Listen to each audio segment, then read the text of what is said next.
izinkan saya satu persatu nih Prof. Yang pertama dari Purnamawati Sujud. Pertanyaannya adalah begini Prof. Bagaimana kita membuat umat Islam Indonesia memiliki kemampuan analitik dan kritis, umat yang mengembrace perbedaan, tidak sempit dan judgmental. Bagaimana agar umat Islam Indonesia menjadi anggota global yang menghargai kepentingannya, memiliki kepedulian kolektif. Mungkin ini juga kemudian bisa dikaitkan bagian yang terakhir, bagaimana sih kita harus mendidik generasi muda sehubungan dengan moderasi agama atau dalam ekspresi dan keimanan agama, Prof. Silakan, Prof. Ide-ide semacam itu sering dibicarakan di atas mimbar oleh para mubalik-mubalik kita, ya, bahwa Islam itu adalah agama plural, ya, mengakui adanya bangsa-bangsa yang lain, sengaja diciptakan Tuhan untuk melakukan kerjasama dan sebagainya. Itu qala ta'ala bismillahirrahmanirrahim, ya ayuhan nas inna khalaqnakum min dzakari wa unsa wa ja'alnakum syu'uban wa qabaila lita'arafu inna akramakum indallahi atqakum. Ini ayat ini dijadikan landasan ayat membangun kerjasama antar bangsa. Indah banget, ya, teorinya indah banget. Coba saya terjemahkan dulu. Ya ayuhan nas, wahai manusia, inna khalaqnakum min dzakari wa unsa.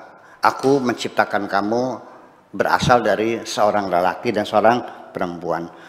Setelah itu berketurunan. Wa ja'alnakum syu'uban wa qabaila, dan lalu akan menjadikan kamu berbangsa-bangsa dan berkabilah-kabilah. Lita'arafu, untuk saling bekerja sama.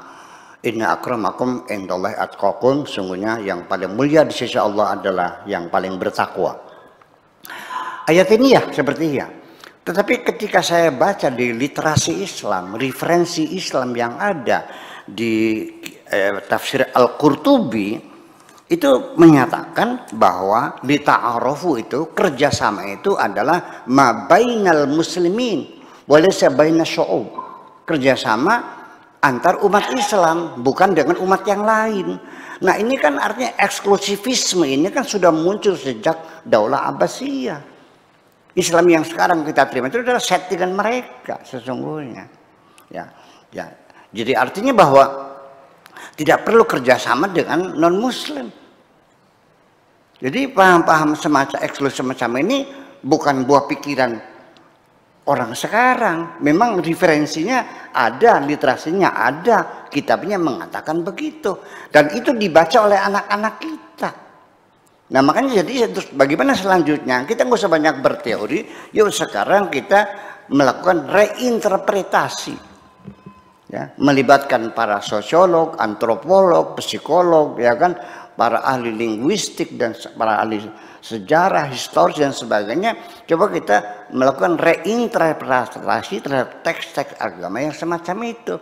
Karena persoalannya Al-Quran sendiri itu ditafsirkan tidak mencari tahu apa yang dimaksudkan Tuhan dengan firman-Nya, tetapi juga digeser, ditarik kepada streamline ideologi masing-masing, sehingga kita bisa mengetahui bahwa tafsir yang dikarang oleh orang-orang, nggak usah disebut nama mazhabnya ya, A, maka penafsirannya akan digeser kira-kira sesuai dengan streamline ideologi A.